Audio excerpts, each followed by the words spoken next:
প্রিয় দর্শক, NRB connect TV এবং এশিয়ান টেলিভিশন থেকে আপনাদেরকে আমন্ত্রণ। আমরা এই মুহূর্তে রয়েছে ভার্জিনিয়া, আমাদের ওয়াশিংটন ডিসি স্টুডিওতে। এই মুহূর্তে আমাদের সাথে রয়েছেন পলিটিক্যাল অ্যাক্টিভিস্ট রেজওয়ান চৌধুরী। আপনাকে স্বাগত। ধন্যবাদ আরিফ ভাই আপনাকে। It's a big day for America. অনেক বড় দিন আজকে, মিড টার্ম ইলেকশন, নভেম্বর 6। এই ইলেকশন অনেক ইম্পর্টেন্ট আমাদের, বিশেষ করে কিছু ইস্যু যেগুলো everything is on the ballot actually. বিশেষ করে ইমিগ্রেশন, যেহেতু আমি নিজেও একজন ইমিগ্রেন্ট, আমাদের economy is on the ballot. ইমিগ্রেশনে অনেক চেঞ্জ আসতেছে, অনেক চেঞ্জ প্রপোজ করছেন এই অ্যাডমিনিস্ট্রেশন। তার মধ্যে রিসেন্টলি যে প্রপোজালটা আসছে সেটা হচ্ছে যে বার্থরাইট সিটিজেনশিপ। যদিও এটা প্রেসিডেন্ট এক্সিকিউটিভ অর্ডারে এই জিনিসটাকে কন্ট্রোল করতে পারে না, এটা 14th অ্যামেন্ডমেন্টস, কিন্তু প্রেসিডেন্ট তারপরেও চেষ্টা করছে যে এটাকে বার্থরাইট সিটিজেনশিপটাকে স্টপ করে দিতে, এবং রিপাবলিকান অনেক সেনেটর এবং কংগ্রেস এটার সাপোর্টে আছেন। ইকোনমির অবস্থা খুবই খারাপ। প্রেসিডেন্ট 2016-এ ক্যাম্পেইনে প্রমিস করেছিল যে ট্যাক্স কাট দিলে নতুন নতুন করে এমপ্লয়মেন্ট বাড়বে, ট্যাক্স কাট দিলে মিনিমাম ওয়েজ, যেটা ন্যাশনাল মিনিমাম ওয়েজ, সেটা ইনক্রিজ করবে। আনফরচুনেটলি পুরোটাই তার উল্টো হয়েছে। মিনিমাম ওয়েজ বাড়েনি এবং এমপ্লয়মেন্টও বাড়েনি। অনেক কোম্পানি লে অফ করতেছে। তো এই সবগুলো ইস্যু কিন্তু এই মিড টার্ম ইলেকশন ডিসাইড করবে যে ক্ষমতা কার হাতে থাকে। রিপাবলিকান কন্ট্রোল করবে সেনেট এবং হাউস, না এই ক্ষমতা ডেমোক্রেটের কাছে সুইং করবে। আচ্ছা, আমি আসলে প্রথমে যে জিনিসটা আপনার থেকে জানতে চাই, এগুলো তো অনেক ইম্পর্টেন্ট ইনফরমেশন যেগুলো আপনি দিলেন। আসলে সবার আগে জানতে চাচ্ছি যে এই মুহূর্তে যে আমাদের যে মিড টার্ম ইলেকশন, যে আমেরিকা আসলে যারা আসলে একদম আমাদের সাথে প্রিয় দর্শক যারা আপনারা যোগ দিয়েছেন এই মুহূর্তে আমাদের এনআরবি কানেক্ট টিভি এবং এশিয়ান টিভি ইউএস এর আমাদের আজকের এই অনুষ্ঠানে, আপনারা জানেন যে আজকে মিড টার্ম ইলেকশন হচ্ছে। তো আসলে এই মিড টার্ম ইলেকশনটা কি, বা আসলে যারা একদমই জানে না যে আমেরিকার নির্বাচনটা কোন কোন কোন ধাপে হয়ে থাকে এবং এটা কতটুকু গুরুত্বপূর্ণ, যদি আপনি বলেন। এটা আমি বলবো যে এটা প্রেসিডেন্সিয়াল ইলেকশন থেকে বেশি গুরুত্বপূর্ণ। মিড টার্ম ইলেকশনটাই ডিসাইড করে হাউস অফ রিপ্রেজেন্টেটিভ, যেটা আমরা কংগ্রেস বলে থাকি, এবং 1/3 অফ সেনেট এবার ইলেকশন হচ্ছে। আর 435টা হাউস অফ রিপ্রেজেন্টেটিভ আছে, যেটাকে আমরা কংগ্রেস বলে থাকি, সবাই ইলেকশন হচ্ছে। 435টা সিটেই ইলেকশন হচ্ছে। শুধু হচ্ছে না প্রেসিডেন্সিয়াল ইলেকশন, এখানে 36টা স্টেটে তাদের গভর্নরকে ইলেক্ট করছেন। এই লোকাল পলিটিক্স এবং লোকাল পলিসি গুলো কিন্তু ইনফ্লুয়েন্সিয়াল এবং ইম্পর্টেন্ট ফেডারেল পলিসির জন্য। কারণ অনেক পলিসি লোকাল থেকে যেসব পলিসি হয়, ফর এক্সাম্পল আপনার স্কুল বোর্ডের জন্য, আপনার লোকাল ইমিগ্রেশন পলিসি গুলো, আপনার জেরিমন্ডারিং, যেটা আমরা বলে থাকি যে ডিস্ট্রিক্টগুলো কিভাবে ডিভাইডেড হবে, এইসব পলিসিগুলো কিন্তু লোকাল থেকে আসে এবং স্টেটের কন্ট্রোলে। ফেডারেল এটা কন্ট্রোল করতে পারে না। তো 50টা স্টেটের মধ্যে 36টা স্টেটেই তাদের গভর্নর ইলেক্ট করছে। এটা খুব ইম্পর্টেন্ট যে কার হাতে ক্ষমতাটা থাকবে, এবং একটা হেড অফ স্টেট তার ক্ষমতা আছে অনেক কিছু সুইং করার জন্য, যেভাবে সেম ভাবে ক্ষমতা আছে একজন প্রেসিডেন্টের। কারণ সে ইনফ্লুয়েন্স করতে পারে তার পার্লামেন্টকে কিভাবে তার পলিসিগুলোকে মেক করবে। তো ওই ক্ষেত্রে মিড টার্ম ইলেকশন অনেক ইম্পর্টেন্ট। এখানে হচ্ছে না শুধু প্রেসিডেন্টের ইলেকশন, বাট ওটা ছাড়া 1/3 অফ সেনেট ইলেকশন হচ্ছে, 435টাই হাউস অফ রিপ্রেজেন্টেটিভ কংগ্রেসের ইলেকশন হচ্ছে, এবং 36টা গভর্নরের ইলেকশন হচ্ছে 36টা স্টেটে। Almost half of the school বোর্ডের ইলেকশন হচ্ছে। So midterm election is probably the most crucial এবং important election in the US. Very nice. এখন প্রিয় দর্শক, আপনারা জানতে পারলেন অনেকেই যে আসলে মিড টার্ম ইলেকশন শুধুমাত্র সিনেটের জন্য বা শুধু কংগ্রেসম্যানদের জন্য, এর মধ্যে গভর্নর এবং নাকি আপনার স্কুল বোর্ডের নির্বাচন হচ্ছে। এবং আপনারা আসলে যে চেঞ্জটা দেখতে চাচ্ছেন বা যে চেঞ্জগুলো হচ্ছে আমেরিকান লাইফে এখন, for every immigrant or everyone who is living in America, so this is very important like Very important. আর আরেকটা জিনিস আমি বলে রাখি, প্রত্যেকটা স্টেট এবং প্রত্যেকটা সিটিতে ডিফারেন্ট রেফারেন্ডাম। ফর এক্সাম্পল, রেফারেন্ডামটা কি, ফেয়ারফ্যাক্স কাউন্টিতে রেফারেন্ডাম আছে যে ফেয়ারফ্যাক্স কাউন্টি গভর্নমেন্ট তাদের বন্ড মানি ইউজ করতে পারবে কিনা রোডস এন্ড হাইওয়ে বিল্ড করার জন্য। এই ইস্যুটা কিন্তু ব্যালটে আছে। তো এটার পক্ষে এবং বিপক্ষে দুটারই মতামত আছে। আমি পার্সোনালি এটার পক্ষে সাপোর্ট করি, কারণ roads and highways are important, infrastructure building এর জন্য এটা খুব ইম্পর্টেন্ট। শুধু not roads and highways, government building, school facilities and so forth. তো এটা বন্ড মানি ইউজ করবে। তো এই রেফারেন্ডাম গুলো নিয়ে এনাফ প্রমোশন হয় না, এনাফ কথা বলে না। এগুলো কিন্তু খুব ইম্পর্টেন্ট যে প্রত্যেকটা ইস্যুতে ভোট দেওয়া। এবং সবচেয়ে ইম্পর্টেন্ট যেটা হচ্ছে যে কি আমাদের civic duty as a citizen, যে গো আউট এন্ড ভোট। আজকে ইলেকশন ডে, আজকেই লাস্ট ডে, আজকে সবাইকে গিয়ে ভোট দেওয়া, আপনার মতামত জানানোর জন্য। ভোট হচ্ছে যে কি সিঙ্গেল মোস্ট ইম্পর্টেন্ট থিং, কারণ অনলি ওয়ে আপনি ইলেক্টেড অফিসিয়ালদেরকে ইউ ক্যান হোল্ড অ্যাকাউন্টেবল, যাদের কাছ থেকে আপনি আপনার কথা আদায় করে নিতে পারবেন অনলি আপনার ভোটের মাধ্যমে, যেটা আমরা ডেমোক্রেসি প্রসেসে আপনি আদায় করে নিতে পারবেন। সো ইম্পর্টেন্ট যে go out and vote. Right. This is very important to everyone actually. You should go out and vote no matter what you believe. You should it should have a reflection in your You should have your own voice. It's very important that you hold your elected official accountable, what you believe in it, and ask them questions after the election. This is your campaign promise. This is I voted for. How much progress have you done? What are you doing with it? Every elected officials hold town hall meetings, and it's important that we show up as a citizen. For example, Parkland shooting এর পরে স্টুডেন্টরা রাস্তায় নেমে গেছে। It was the single most highly publicized public marches US history মধ্যে, young generationদের মধ্যে। But it means absolutely nothing যদি এই ইয়াং জেনারেশন 18 ওভার হলে ভোট দিতে পারবে যদি তারা ভোট না দেয়।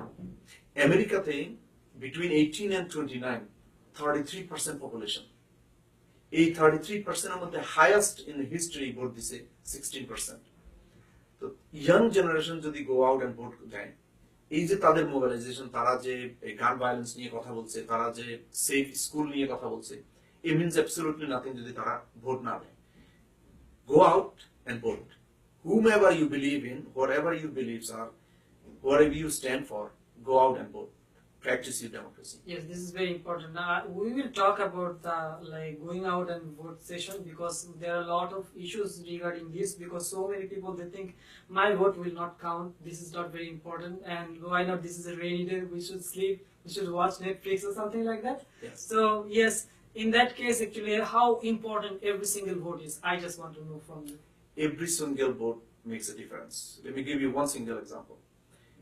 In President George W. Bush and Al Gore, when they ran, Al Gore only lost by 632 votes.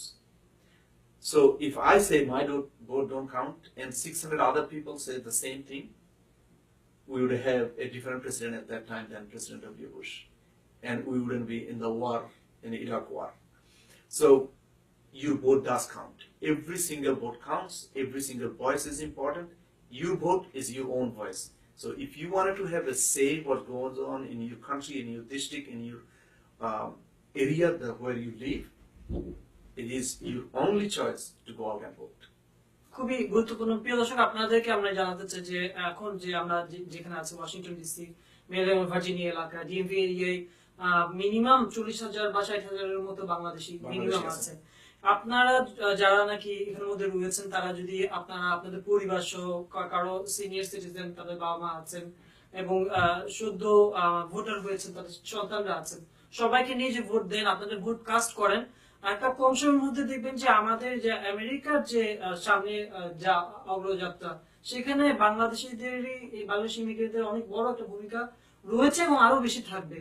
এবং সেই জায়গাটায় দেখবেন আপনার ভোট যখন কাউন্ট হচ্ছে, আপনারা এত বেশি কাজ করছেন, ওদের কাছে তো সবকিছুর হিসাব থাকছে যে কোন কমিউনিটি কতটুকু আসছে, তখন আপনাকে রিকগনাইজ করা, আপনাকে কাউন্ট করা এবং আপনার ইস্যুগুলোকে গুরুত্ব দিয়ে সামনের দিকে ওগুলো সমাধান করা, সবকিছুতেই কিন্তু একটা ভালো পরিবর্তন আসবে। আমার মনে হয় বিষয়টা খুব গুরুত্বপূর্ণ, to go out and vote. Go out and vote. আরেকটা জিনিস আমি বলে রাখা উচিত, বাই ল আপনি যদি ভোটের লাইনে থাকেন, যেমন ভার্জিনিয়াতে পোল ক্লোজ হবে 7 PM, সন্ধ্যে 7টায়, কিন্তু আপনি যদি লাইনে দাঁড়ানো থাকেন এবং আপনার সামনে যদি 500 লোক দাঁড়ানো থাকে, সেটা যদি রাত 10টায়ও হয়, আপনি 7টার মধ্যে লাইনে থাকলে বাই ল আপনাকে ভোট দিতে বাধ্য।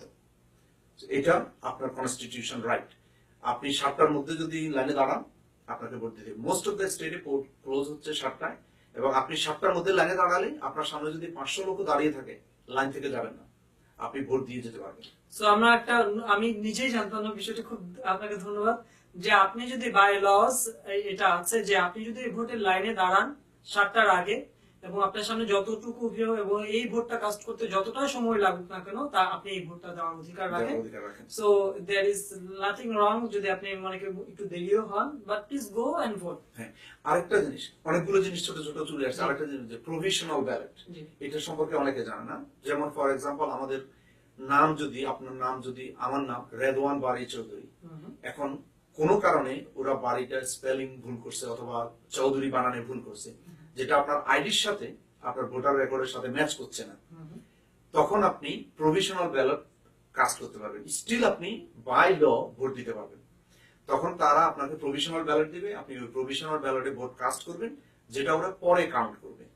সো আপনি স্টিল ভোট দিতে পারবেন যদি আপনার আইডির সাথে আপনার নামের ম্যাচ না থাকে, আপনার ভোটটা নষ্ট হচ্ছে, আপনার ভোটটা নষ্ট হচ্ছে না। সো ইটস খুব ইম্পর্টেন্ট, আপনি প্রভিশনাল ব্যালট দিতে পারবেন। আর যাদের রাইড নাই, আজকে উবার এবং লিফট ফ্রি রাইড দিচ্ছে আপনাকে ভোট কেন্দ্রে নিয়ে যাওয়ার জন্য। সো আপনার যদি কোনো ট্রান্সপোর্টেশন না থাকে এবং বৃষ্টির কারণে যদি যেতে না পারেন, উবার আর লিফটকে কল করুন, তারা আপনাকে ফ্রি রাইড দিচ্ছে। প্রত্যেকটা লোকাল কমিউনিটি অর্গানাইজ করছে ফ্রি রাইডের জন্য। যেমন আমি একজন ভলান্টিয়ার, আমি অলরেডি 5 জনকে ভোট কেন্দ্রে নিয়ে গেছি। আমি আজকে এখান থেকে বেরিয়ে আবার যাব। ডিএমভি এরিয়া কোনো নাম বা নাম্বার বেকু কিছু আছে? হ্যাঁ, নাম্বার আমার ফেসবুকেই নাম্বার দেওয়া আছে, বাট আমার নাম্বারটা এই মুহূর্তে মুখস্থ নেই, কিন্তু আমি পরে আবার পোস্ট করব। আচ্ছা, অনেক নাম্বার আছে যেখানে আপনি কল করে রাইট চাইতে পারেন, আপনি কল করে আপনার ভোটার ইস্যু করতে পারেন। আমি একটু পরে যাব ভোটার হটলাইন প্রোটেকশন লাইনে, যেখানে আপনারা কল করে কোনো ইস্যু থাকলে ইস্যু জানাতে পারেন, সেগুলো আমরা বিভিন্ন এক্সপার্ট দিয়ে সলভ করব। সেই ইস্যুগুলোর যে হটলাইনটা আছে, সেই হটলাইনটা অনলাইনে কিভাবে মানুষ পাবে? সেই হটলাইনটার নাম্বারও আমার ফেসবুক পেজে দেওয়া আছে, আমি আবার রিপোস্ট করব সেই হটলাইন নাম্বারটা। এগুলো হচ্ছে যে যদি আপনি কোনো ধরনের চ্যালেঞ্জ ফেস করেন, ইনক্লুডিং আপনার যদি রাইট না থাকে, আপনি ভোট কেন্দ্রে গেছেন, আপনাকে ভোট দিতে দেওয়া হচ্ছে না বিকজ আপনার নাম ম্যাচ করছে না, সবগুলোর জন্যই ব্যবস্থা আছে, সবগুলোর জন্য এক্সপার্ট আছে বিভিন্ন ধরনের। আমাদের হটলাইনে আমরা রিড আউট করে ওই হটলাইন ওদেরকে আমাদের ফোন লাইনে নিয়ে আসবো, ভোটারদের সাথে সরাসরি কথা বলে দেব। উবার এবং লিফটের যে কথাটা বললেন, যদি কেউ উবার এবং লিফটে আপনার ফোন করে যে আমি ভোট দিতে চাই, আমার রাইট নাই, সেক্ষেত্রে তাদের অ্যাকশনটা কি হবে? What is the action plan? নাকি জাস্ট উবারে যারা উবারে যেভাবে করে ওইভাবে করলেই আজকের ভোটিং রাইটটা উবার এবং লিফট ফ্রি দিচ্ছে। সেক্ষেত্রে অনেকে যদি মানে জিনিসটাকে মিসইউজ করার চেষ্টা করে বা এরকম তো কিছু না, যে যদি নাকি চায় যে ভোট, এটা তো বুঝবে শুধুমাত্র ভোট কেন্দ্রে যাওয়ার সময়, ওটা ড্রাইভারের উপর অনেকটা নির্ভর করে, যে ভোট কেন্দ্রে যদি না যায়, অন্য জায়গায় যায়, অবভিয়াসলি তারা পে করতে হবে। রাইট। সো এটা ড্রাইভার এবং যে কাস্টমার তাদের সাথে আছেন। এখন আপনার কাছে আমি অন্য প্রশ্নে চলে যাই, যে এই মুহূর্তে যে ভার্জিনিয়া এখানকার যে জায়গাটা ডিএমভি এরিয়ায় খুব নেক টু নেক আপনার কার সাথে কার লড়াই হচ্ছে এই নির্বাচনে? ভার্জিনিয়াতে সেনেটের জন্য হচ্ছে টিম কেইন, তারপরে কংগ্রেসের জন্য ভার্জিনিয়া 10 থেকে জেনিফার ওয়াটসন এবং বারবারা কমস্টক, দুজনের মধ্যে খুব নেক টু নেক ফাইট হচ্ছে। বারবারা কমস্টক থার্ড টাইম রান করছেন, জেনিফার ওয়াটসন এই প্রথমবার ইউএস কংগ্রেসের জন্য রান করছেন, বাট 2009 সাল থেকে জেনিফার ওয়াটসন ভার্জিনিয়া স্টেটের স্টেট সেনেট হিসেবে কাজ করছেন। আর প্রথমবার বারবারা কমস্টককে চ্যালেঞ্জ করছেন, এটা ভার্জিনিয়া 10 থেকে, ভার্জিনিয়া ডিস্ট্রিক্ট 10 থেকে যেটা করছেন। জি, আমি যে জিনিসটা জানতে চাচ্ছি যে বারবারা কমস্টক আসলে ওনারও একটা প্রোফাইল আছে, কারণ হচ্ছে উনি বেশ কয়েকবার কংগ্রেস ম্যান ছিল ডিস্ট্রিক্ট 10 থেকে, এবং অনেকেই জানেন যে রিপাবলিকানদের জায়গায় ওনার একটা পজিশন আছে। উনি এখনকার বর্তমানে স্পিকারের শুধু ভালো বন্ধু নয়, অনেকে আছে যারা নাকি এখন ক্ষমতাসীন দল আছে, তাদের মধ্যে একটা ভালো প্রভাব রাখে এবং প্রত্যেকটা জায়গায় কাজ করে যেতে আসছে। এবং সেই ক্ষেত্রে জেনিফার ওয়েস্টন স্টেট সেনেটর হিসেবে কাজ করতেছেন 2009 থেকে, এবং অনেক অভিজ্ঞ একজন মানুষ এবং অত্যন্ত জনপ্রিয় এই এখনকার এই ডিএমভি এরিয়াতে। জি। তো এবং অনেকে বলছে যে এবার যে change is coming, the name of the change is Jennifer Weston, এটা অনেকে বলছেন এবং অনেকে খুবই আশাবাদী। তো এই যে চেঞ্জ আসছে এবং জেনিফার এবং আপনার বারবারের মধ্যে যে একটা আপনার পার্থক্য, আপনি পার্থক্য জায়গাগুলো কিভাবে দেখেন? এখানের মধ্যে আমি কয়েকটা জিনিস নির্দিষ্টভাবে জানতে চাই। গান ল অথবা মেয়েদের ব্যাপারে, মেয়েদের স্বাধীনতার ব্যাপারে, অথবা আপনি জানেন মেয়েদের বার্থ কন্ট্রোলের ব্যাপারে একটা ইস্যু আছে, এই ব্যাপার। এবং সেই সাথে আরো কয়েকটা জিনিস রয়েছে, সেটা হচ্ছে কি আপনার বিভিন্ন রকম বিশ্বাস এবং নাকি আপনার ফ্লেক্সিবিলিটির ব্যাপারে। আপনি যদি ওদের দুইজনের বিশ্বাসের পার্থক্য বা কমিটমেন্টের পার্থক্য জায়গাগুলো বলেন। অনেক বারবার কনস্টক এনআরএ, যেটা national rifle association, one of the biggest recipient of তাদের ডোনেশন। আপনি যদি দেখে থাকেন লাস্ট 11টা শুটিং যেগুলো হচ্ছে যে অ্যাসল্ট ওয়াপন, যেগুলো মিলিটারি স্টাইল ওয়াপন দিয়ে শুট করা হয়েছে, ইনক্লুডিং দ্য পার্কল্যান্ড। তো এনআরএ যেটা করছে বেসিক্যালি ডার্ক মানি, ইনফ্লুয়েন্সিয়াল ডার্ক মানি, যেটা স্পেন্ড করছে বারবার কনস্টকের পক্ষে এবং জেনিফার ওয়েস্টনের বিপক্ষে। Barbara Comstock 94% of the time president ট্রাম্পের সাথে ভোট দিচ্ছেন, এবং যেগুলো হচ্ছে যে কি anti immigration, anti middle class people, কারণ tax break 1% of the country's population শুধু ট্যাক্স ব্রেক পাচ্ছে, বাকি 99% পাচ্ছে না, যেটার মধ্যে আপনি আমি আমার মতো যারা করছে। এগুলো সবগুলো হচ্ছে যে বারবার কনস্টকের সাপোর্ট। বারবার কনস্টক একজন ওমেন হয়ে সে ওমেন রাইটটাকে ডিনাই করে। তো এগুলো হচ্ছে যে জেনিফার ওয়েস্টনের জেনিফার ওয়েস্টন প্রো ইমিগ্রেন্ট। সেই ইমিগ্রেশন অবশ্যই রিফর্ম করতে হবে, বাট ইমিগ্রেশনের পক্ষে জেনিফার ওয়েস্টন কথা বলে, সে আমাদের সাপোর্টে আছে। Jennifer Weston women birth right নিয়ে কথা বলে, যে women has the right to choose their own body. আমার চিকিৎসা কি হবে সেটা আমার চেয়ে বেটার কেউ জানবে না, আমি আমার ডাক্তারের সাথে কনসাল্ট করে সেই ডিসিশন নেব। কিন্তু বারবার কনস্টক এটার এগেনিস্টে। জেনিফার ওয়েস্টন এনআরএ এর এগেনিস্টে, যে অ্যাসল্ট ওয়েপন শুধু মিলিটারির জন্য, এর সাথে nothing to do with second amendment. যে সবাই সেকেন্ড অ্যামেন্ডমেন্টের কথা বলছে যে গান ক্যারি করা আমার সেকেন্ড অ্যামেন্ডমেন্ট রাইট, ইয়েস, কিন্তু অ্যাসল্ট ওয়েপন না। আমি নিজে একজন গান ওনার, কিন্তু আমি স্টিল বিশ্বাস করি যে ন্যাশনাল ব্যাকগ্রাউন্ড চেক করবে। আমি স্টিল বিশ্বাস করি যে আপনার you shouldn't have gun without having licence. আমি স্টিল বিশ্বাস করি যে মেন্টাল ইলনেস যাদের আছে তাদেরকে গান দেওয়া উচিত না তাদের হাতে। এগুলো সবগুলো বারবার কনস্টক এগেনিস্টে, আর জেনিফার ওয়েস্টন এগুলো সাপোর্ট করছে যে নো, অ্যাসল্ট ওয়েপন মিলিটারির জন্য, আমার জন্য না, পাবলিকের জন্য না, যেটা দিয়ে লাস্ট 11টা শুটিং এর ইনসিডেন্ট হয়েছে। কিন্তু বারবার কনস্টক এটাকে সাপোর্ট করছে।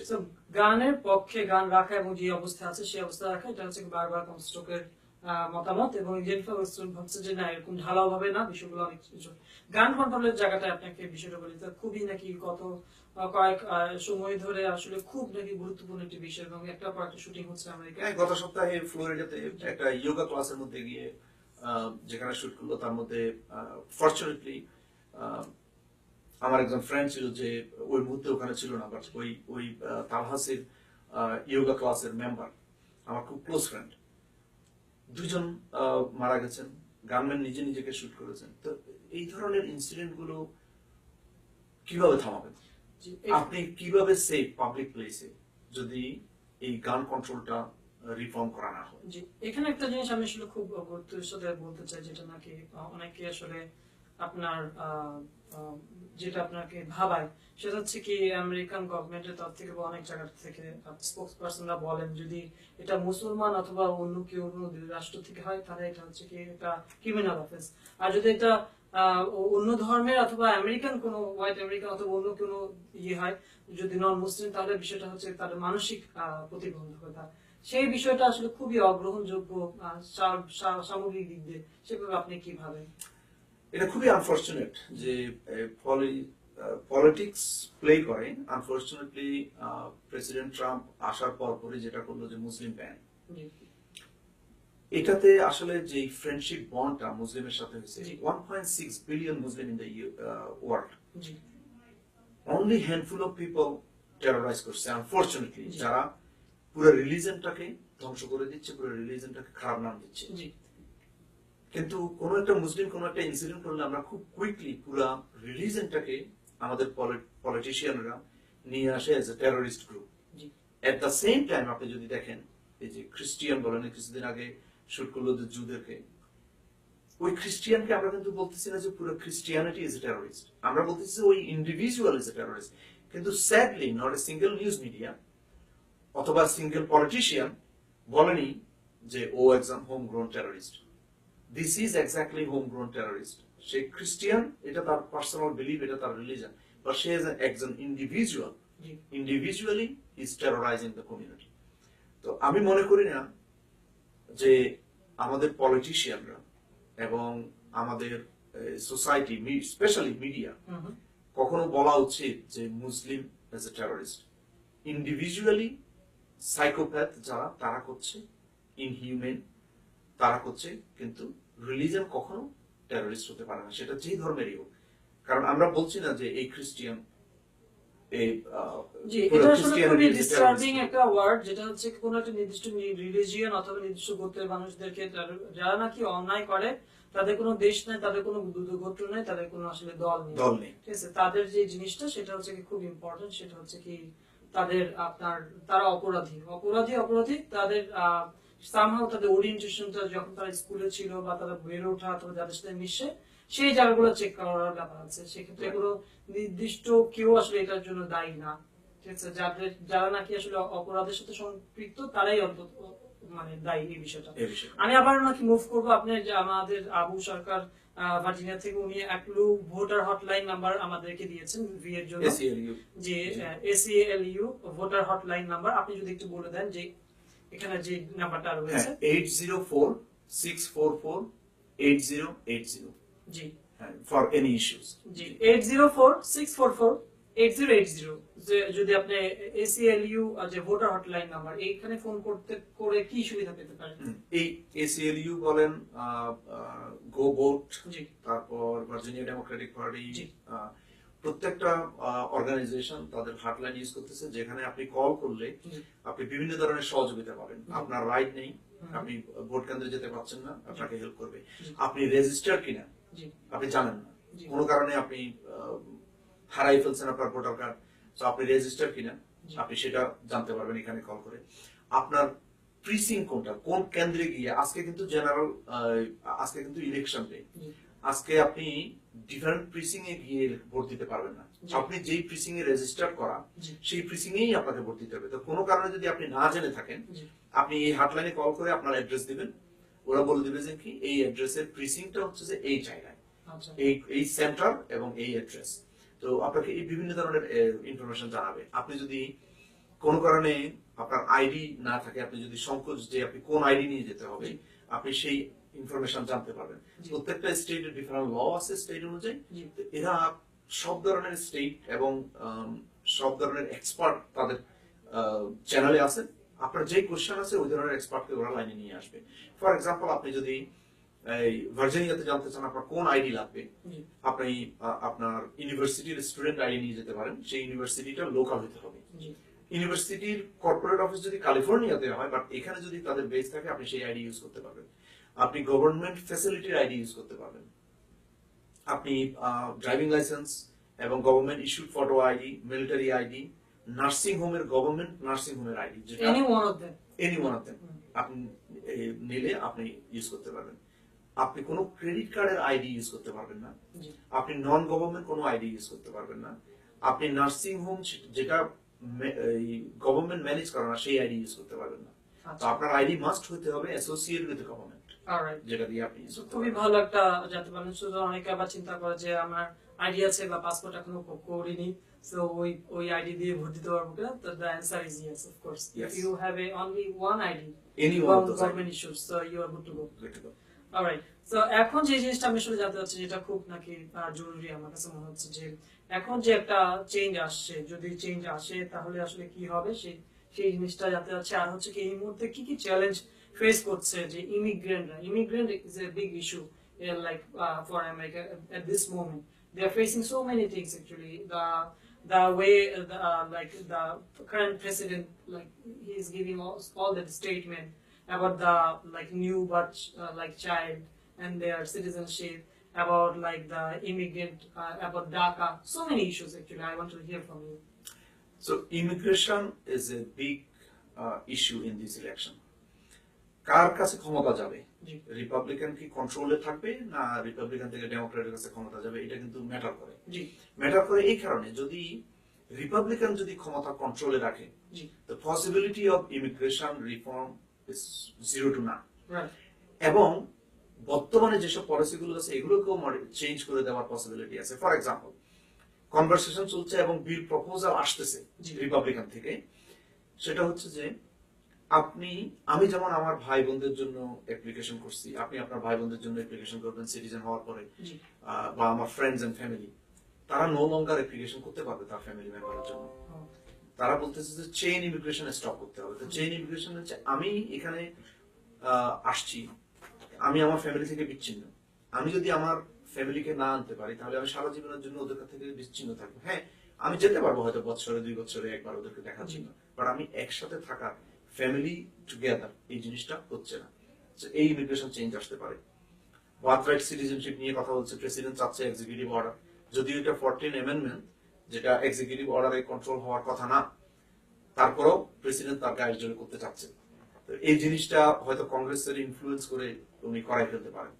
এখানে আমি একটু বলতে চাই যে আপনারা যারা নাকি জানেন বা জানেন না, যে কিছুদিন আগে আমেরিকার প্রেসিডেন্ট বলেছে যে এটা হচ্ছে কি অদ্ভুত এক দেশ, যে দেশে কোনো সন্তান জন্ম হলেই তিনি সিটিজেন হতে পারে, এবং উনি এটা বন্ধ করতে চায়, ওনার ক্ষমতা বলে, এবং সেটার জন্য যা করতে উনি করবে, এবং এটা খুব কম সময়ের মধ্যে করবে। উনি একটা ঘোষণা দিয়েছে এবং টুইটার বাসা করছে, এবং তার নিজের দলেরই খুব গুরুত্বপূর্ণ একজন ব্যক্তি যিনি নাকি স্পিকার, তিনি সাথে সাথে এই জিনিসটা নিয়ে কমেন্ট করেছে, এবং সেই বিষয়ে তার সাথেও একটা এক ধরনের শাব্দিক সংঘর্ষ হয়েছে বিষয়টার জন্য। সো এই টোটাল জিনিসটা নিয়ে আপনি কিভাবে দেখছেন? এটা আবারও বলি, এটা হচ্ছে 14 অ্যামেন্ডমেন্ট, যেটা কনস্টিটিউশনাল অ্যামেন্ডমেন্ট। এটা চেঞ্জ করতে হলে majority house of representative, Congress ভোটের মাধ্যমে চেঞ্জ করতে হবে, নট প্রেসিডেন্টের executive order.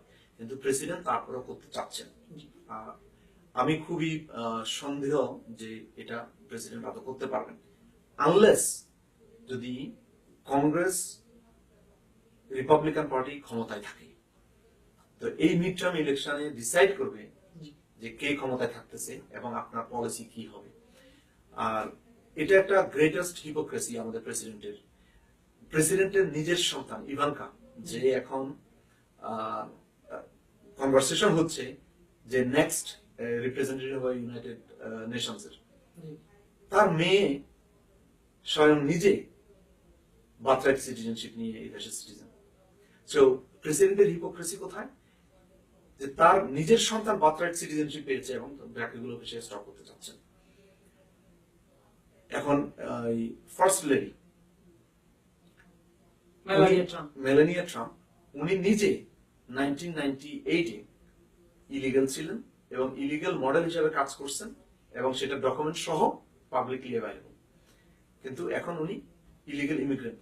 Of course immigration reform is important, of course border security is important. ওনার বাবা মাও আসলে কিছুদিন আগে সিটিজেন হয়েছে, জি, এই ট্রাম্প প্রেসিডেন্ট থাকাকালীন, জি, এবং ওটা এক্সপেডিট করা হয়েছে। তো এই যে হিপোক্রেসি, এটা খুবই খারাপ। এই দেশটা বিল্ড অন ইমিগ্রেন্ট, এই দেশটার প্রত্যেকটা মানুষই ইমিগ্রেন্ট। ডিফারেন্স হচ্ছে যে কেউ আসছে 10 decades ago আর কেউ আসতেছে এখন। আর রিসেন্টলি প্রেসিডেন্ট যেটা প্রপাগান্ডা করছেন সেটা হচ্ছে যে এই ক্যারাভান আসতেছে, ক্যারাভানের মধ্যে millions of hundreds of thousands of drug addict আসতেছে, বিভিন্ন ডিজিজ আসতেছে, অল ফলস। প্রত্যেকটা মিডিয়া আউটলেট ইনক্লুডিং প্রেসিডেন্টের নিজের মিডিয়া আউটলেট ফক্স নিউজ বলছে যে এটা কমপ্লিটলি ফলস স্টেটমেন্ট, এই ধরনের কোনো কিছুই হচ্ছে না। হ্যাঁ, ক্যারাভান আসতেছে, হ্যাঁ হয়তো কয়েক হাজার লোক আসতেছে, but none of those are druggists, none of those are terrorists, none of those has anything to do with anything other than America. Only Sara world কিন্তু আমেরিকাকে দেখে as a leader of the free world. সারা world democracy America থেকে শিখে, সেখানে এখন dictatorship এসে গেছে rather than democracy. President dictate করছে, যেখানে প্রেসিডেন্ট অ্যাডমিট করছে যে উনি চেষ্টা করে সত্য কথা বলতে, No, as a head of the free world, as a leader of the free world, every word out of your mouth should be a truth, nothing but truth. সত্যটাই আমরা জানার কথা, যত অপ্রিয় হোক সত্য, সেই সত্যটাই আমরা জানার কথা. So the president is obligated, or every elected official and every human being is obligated to tell the truth only, not fabricated or false information.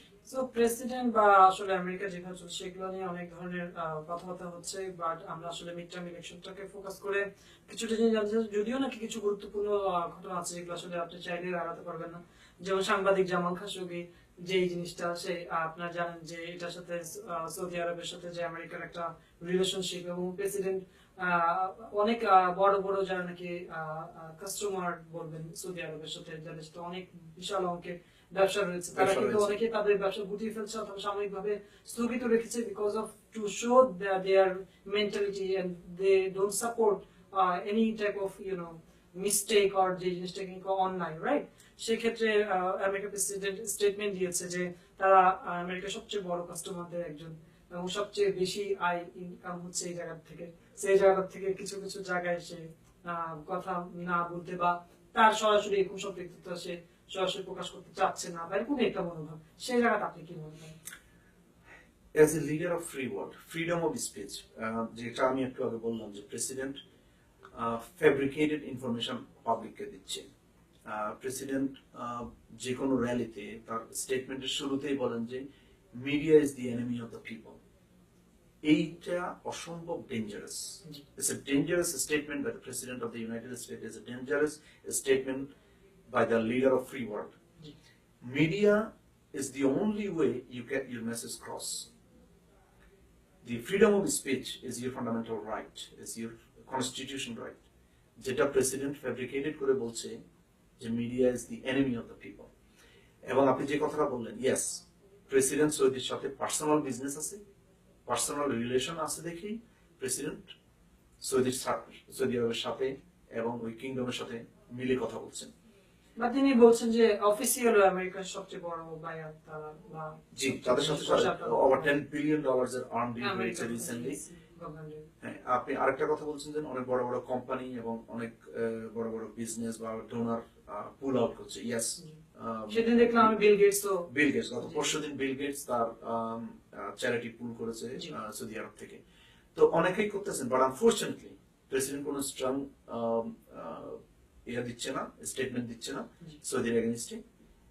যে কাজটা হয়েছে এবং প্রত্যেকটা রিপোর্টিং, প্রত্যেকটা ইনভেস্টিগেশন রিপোর্টিং, প্রত্যেকটা রিপোর্ট আসছে যে ডাইরেক্টলি সৌদি ইনভলভ ছিলেন এবং এমবেসিতে এই কাজটা হয়েছে। এর চেয়ে জঘন্য কি হতে পারে? একটা দেশের এমবেসি আরেক দেশে যখন থাকে, ওই দেশটাকে রিপ্রেজেন্ট করে ওই এমবেসি, ওই এমবেসিটাই তখন ওই দেশ। তার্কি এমবেসি, সৌদি এমবেসিতে তার্কিতে জামাল খাশোগিকে খুন করা হয়েছে। যারা বিষয়টা জানে না আমার দর্শক, তাদেরকে যদি একটু ছোট একটা হাইলাইটস দেন জামাল খাশোগির বিষয়টা কি? জামাল খাশোগি হচ্ছে যে আমেরিকান জার্নালিস্ট, নিউজ থেকে যা জানা যায়, আমেরিকান জার্নালিস্ট। উনি সৌদি আরবের রেসিডেন্ট এবং উনার ফিয়ান্সি হচ্ছে যে তার্কিশ। উনি তার্কিতে সৌদি এমবেসিতে যান। ওনার ডিভোর্স, উনি নতুন বিয়ে করার জন্য, ওনার আগের বিয়ে ডিভোর্স ফাইনাল করার জন্য। কিন্তু উনার সন্দেহ ছিল, যার কারণে উনি যাওয়ার আগে উনার ফিয়ান্সে কে সব ইনফরমেশন দিয়ে গেছেন, বলেছিল আমি যে এত সময়ের মধ্যে যদি ফেরত না আসি সেই সাথে সাথে এই নম্বরে যোগাযোগ করবে। তো যেখান থেকে উনি আসেনি, যে কাজটা সৌদি এমবেসি থেকে আমরা মিডিয়ার মাধ্যমে যে কাজটা জানতে পেরেছি এবং অনেকগুলো ইনভেস্টিগেশন হচ্ছে যে তাকে খুন করা হয়েছে এবং খুন করে অনেকগুলো টুকরো করা হয়েছে, এবং অনেকে চিন্তা করছে এখন রিসেন্টলি যে শুধু রাসায়নিক পদার্থ দিয়ে তার শরীরের অংশগুলো পচিয়ে ফেলা বা ইয়ে করা হয়েছে, এই জন্য তার শরীরে কোনো অংশ খোঁজা হয়েছে। এবং একটা রিপোর্টে আমরা দেখেছি এগুলো সব investigative report, not just media report, এগুলো ইনভেস্টিগেটিভ রিপোর্ট ইনক্লুডিং টার্কির অফিসিয়াল ইনভেস্টিগেশন। দুটোতেই সিসি ক্যামেরাতে এসেছে যেই কাপড়ে, যেই ড্রেসে খাশোগি ভিতরে ঢুকেছে, ওই ড্রেসে আরেকজন ব্যক্তি বেরিয়ে আসছে। It was totally fabricated, totally planned. So এই খুনটা প্ল্যান করেই করা হয়েছে। এমবেসির ভিতরে কখনো মানুষের মৃত্যু হতে পারে না, unless is a natural heart attack or something. একজন মানুষ খুন হতে পারে না এমবেসির ভিতরে। অনেক দুঃখজনক বিষয়, অনেক দুঃখজনক বিষয়। এটা যারা মিডিয়ার সাথে জড়িত আছেন অবশ্যই তাদের জন্য এবং পুরো সোসাইটির জন্য, এবং ফ্রি স্পিচ বলতে যে শব্দটা আছে সেটাকে খুন করা হয়েছে খাশোগির সাথে।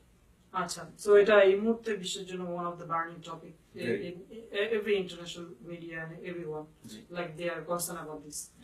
এখন যে জিনিসটা আসলে জানতে চাচ্ছি যে আজকে যে নির্বাচন, এই নির্বাচনটার ফলে যদি আপনার কোনো কারণে আপনার কাছে কি মনে হচ্ছে সার্বিকভাবে আমেরিকায় ডেমোক্রেট এবং রিপাবলিকানদের কি সিচুয়েশন, যদি আজকের নির্বাচনে কোনো কিছু চেঞ্জ হয় তো কতটুকু চেঞ্জ অন্যান্য ব্যাপারগুলোতে স্বাভাবিক জিনিসগুলোতে হতে পারে, আর যদি চেঞ্জ না হয় রিমেইন থাকে যেভাবে আমেরিকা চলছে তাহলে বিষয়টা কি রকম হতে পারে? যদি চেঞ্জ হয়, যদি ডেমোক্রেট কন্ট্রোল করে হাউস এবং সেনেট, তাহলে যেটা হবে যে প্রেসিডেন্ট অনেক পলিসি গুলোকে পুশ থ্রু করতে পারবে না হাউস এন্ড সেনেটের মাধ্যমে।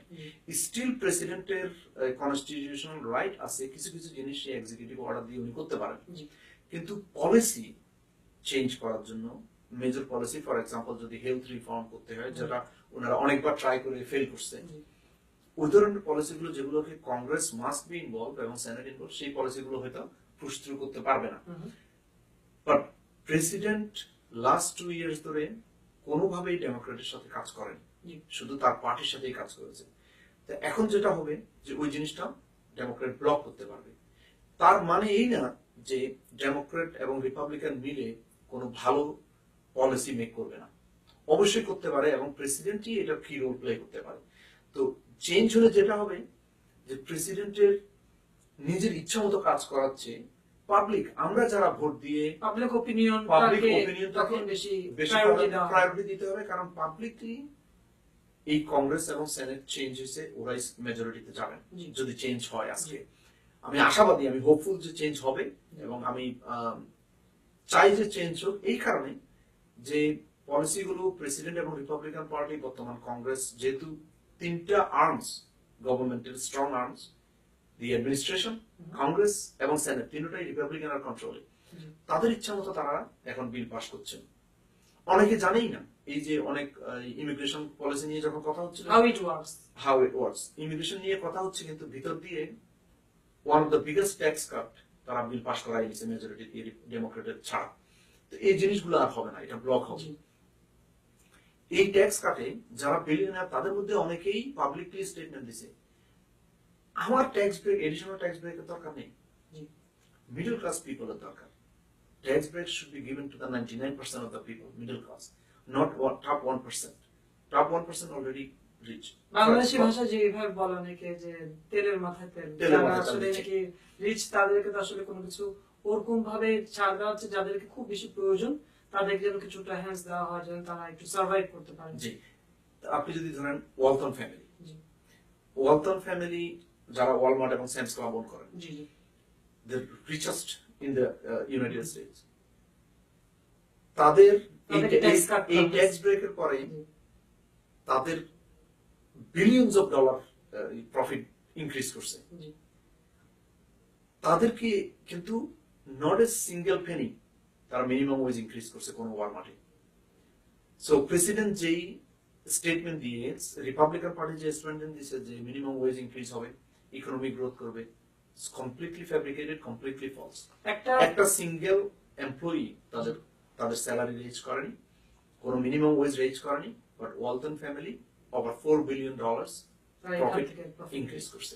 সো এটা জায়গা থেকে একটা পোস্টে, ফেসবুক পোস্টে আমরা লিখেছিলাম যে আমেরিকায় শুধুমাত্র 1% মানুষ অসম্ভব ধনী এবং তাদের কাতারটা একদমই আলাদা, যেমন ট্রাম্প বা এরকম বিল গেটস বা এরকম যারা আছে এবং তাদের সন্তানরা, তাদের এবং অন্য 99% মানুষদের মধ্যে হিসাবটা আলাদা।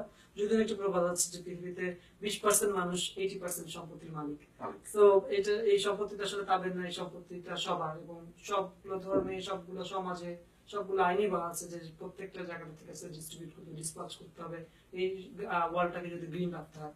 এখন আমি আর একটা জিনিস আপনার কাছ থেকে জানতে চাচ্ছি যে সেটা হচ্ছে কি, এখন যদি এরকম হয় যে আপনারা জানেন যে চেইন ইমিগ্রেশনের কথা আসতেছে, যে এখন যখন যে কোনো সিটিজেন চাইলে তার ভাই বোনদের জন্য অথবা বাবা মার জন্য অ্যাপ্লাই করতে পারে, চেইন ইমিগ্রেশন এরকম কথা হচ্ছে যে রিপাবলিকান এমন বিল রেডি করে রাখছে বা এরকম উপর দে আর ওয়ার্কিং অন, যে যাতে to stop the chain immigration. তো আর পরবর্তীতে আপনার ভাই বোনদের জন্য অথবা আমার জন্য আপনি করতে পারেন, ইমিডিয়েট যে অনলি যে রিলেটিভ, সে হাজবেন্ড ওয়াইফ অথবা সন্তান, এর বাইরে হয়তো কাউকে চাচ্ছে না, জি। এরকম একটা মেন্টালিটি চিন্তা করছে।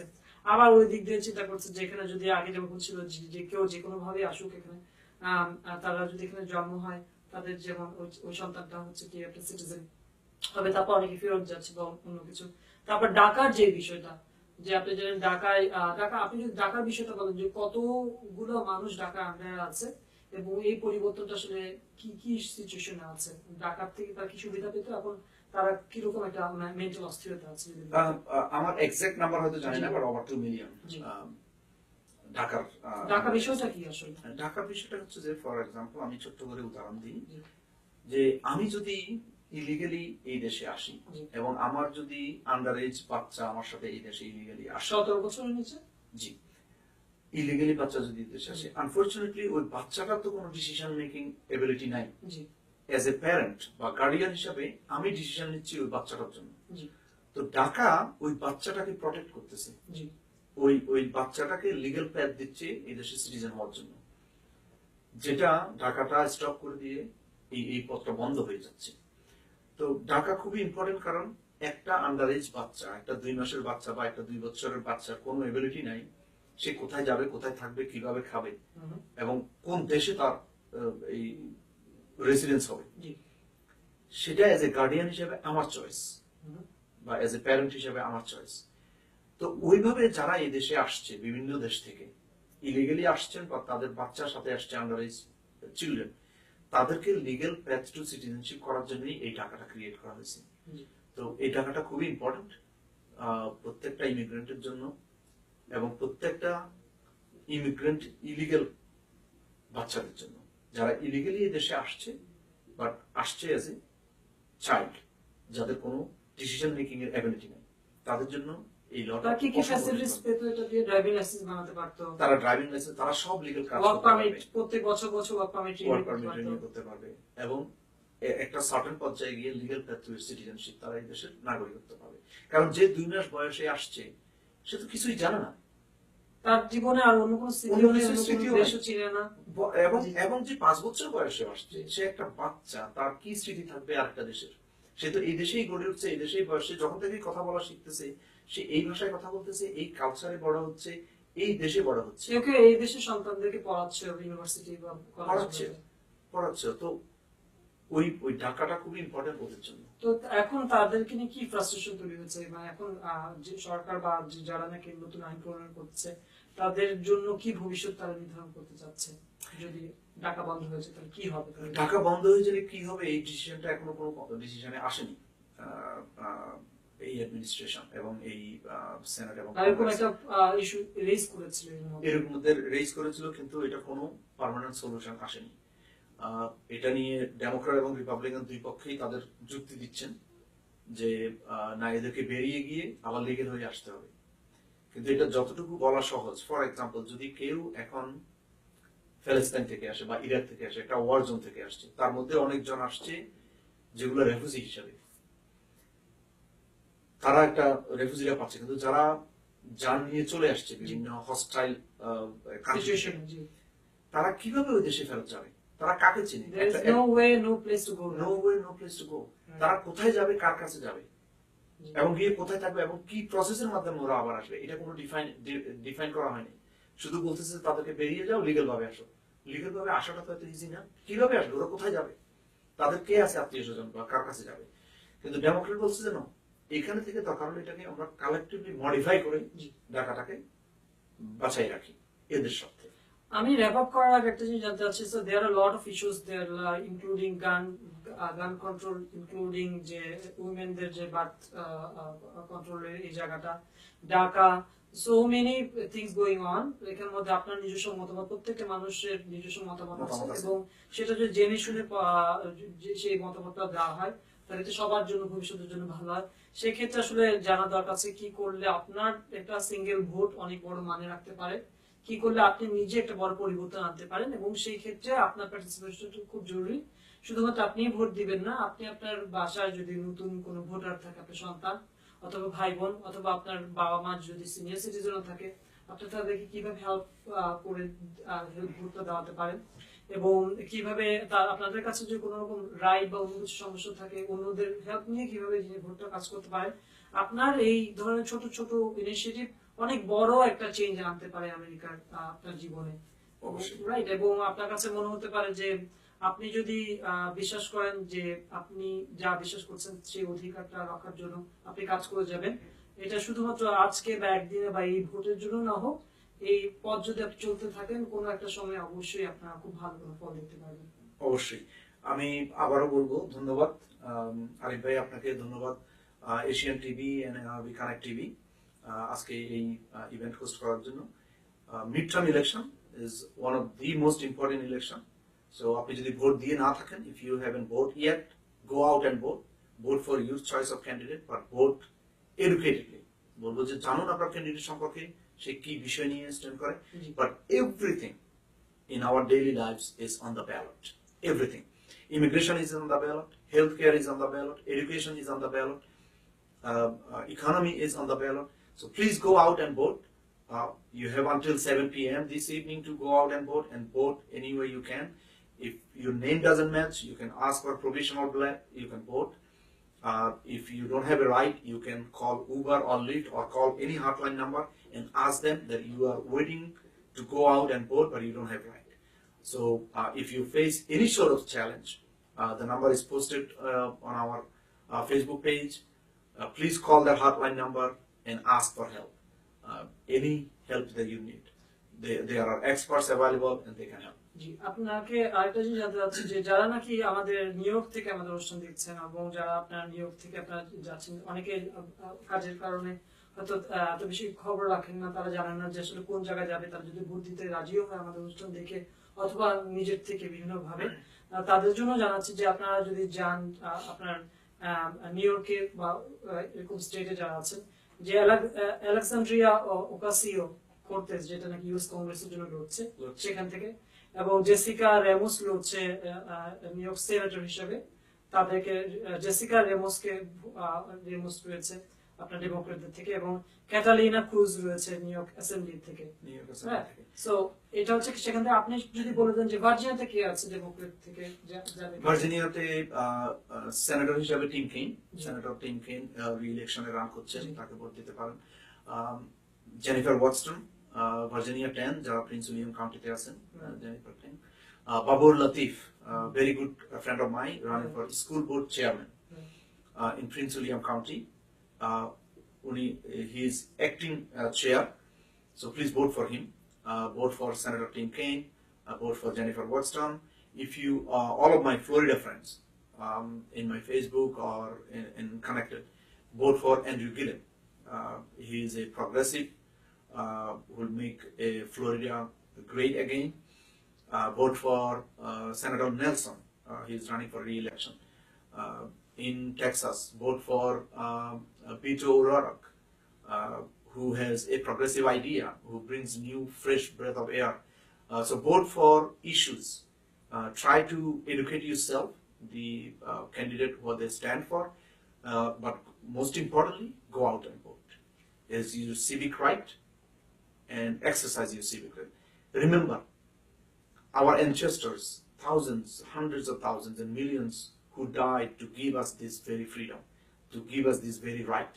So exercise that right in respect of your ancestors. Go out and vote democratically. Thank you so much. আমি আপনার কাছে নেক্সট প্রশ্ন করার আগে আমি সত্যি দর্শকদের জানাচ্ছি আমাদের বিদেশি বন্ধুদের জন্য কিছুটা আমরা হয়তো অন্য ভাষায় ইংলিশে আমরা এখন কনভারসেশন করছি বা আমরা কিছুটা করবো, কারণ আমরা বাংলাতে অনেকটুকু নাকি মানুষদেরকে জানাতে পেরেছি। আপনাদেরকে আমাদের সাথে থাকার জন্য ধন্যবাদ। I just want to know right now from you actually, if you can explain something about the chair, like who is running for the chair of the school committee, Babu Latif, and like if you want to say something, who are living here and what should they do, if you want to. So if you are in Prince William County, for U.S. Congress, vote for Jennifer Wadston. For U.S. Senate, vote for Senator Tim Kaine. And for your school board, vote for Babur Latif. And you have to flip the ballot to vote for Babur Latif in the back. So most of the national candidate, for example, Senator and Congress, they have a D or R next to them. So you clearly identify they are Democrat or Republican. But for a school board and for the local court, they cannot be party affiliated. But they cannot have their name D or R. So Babul Latif is a Democrat, but he cannot campaign as a Democrat as a school board.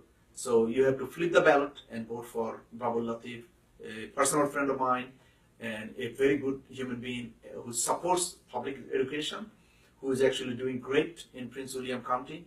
And Prince William County is the 33rd position in the nation out of 32,000 county. So vote for him, vote for Jennifer Waxton, vote for Senator Tim Kaine. Right. Let me ask you something about the Jennifer Waxton and what is most of the people are telling that change is coming and the name of the change is Jennifer Waxton. So what's the difference between Jennifer Waxton and her political opponent Barbara Comstock? Barbara Comstock. What do you think was the change between? What is the main issues there? So why I'm supporting Jennifer Waxton? Jennifer Waxton is a pro-immigrant. She supports immigration policy. Jennifer Waxton supports women's right. Women have the right to choose their own body. Jennifer Waxton also supports a national background check for gun control and a Second Amendment reform. Nobody, she clearly stated, nobody is taking away Second Amendment right. We are just asking to have a national background check to have assault weapon off the street. Unfortunately, Barbara Comstock, in support of NRA, she's taken millions of dollars from NRA. She is a pro-gun law. She supports 94% of the time aligned with the president and vote with the president, regardless. As a woman, Barbara Comstock against of women's right. So that tells you why there is a distinct difference between Barbara Comstock and Jennifer Waxton. And you were telling that Jennifer Waxton served the society since 2009 as a state senator. Yes. What was her role during this So time? she was a Virginia State Senate since 2009. She has successfully, collectively, with her opponent, passed 47 legislation. 47 bills she has passed in the state of Virginia. She has an excellent proven track record since 2009 in the state of Virginia. I'm confident that she will do excellent when she goes to the U.S. House of Representatives as a congresswoman. So please send her to Virginia 10 to U.S. Congress. And I want to know about Tim Kaine, who was with Hillary Clinton. Vice President of Hillary Clinton. If Clinton is Hillary was the president, so in that case, Tim Kaine could be a vice president, right? Tim could have been, yes.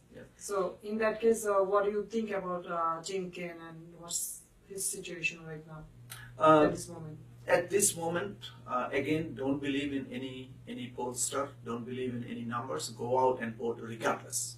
Regardless of the number, go out and vote. Tim Kaine was a state senator, a very successful state senator, passed many positive legislation.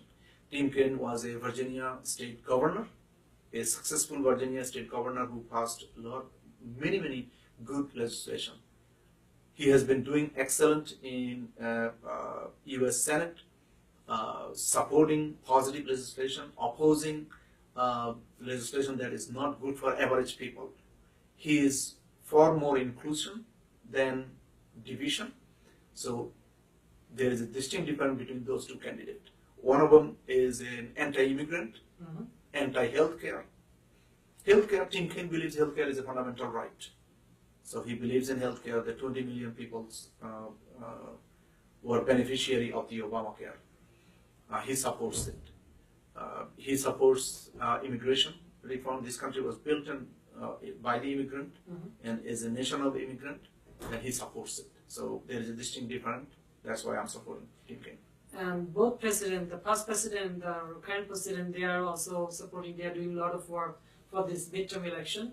And I can tell you that, day before yesterday, President Obama He came in Fairfax, right? It was next to my home. Yes, and like I missed the program for a few minutes actually, and like I saw like he came there for Jennifer Wexton and like Tim Kaine, and he came with some donors.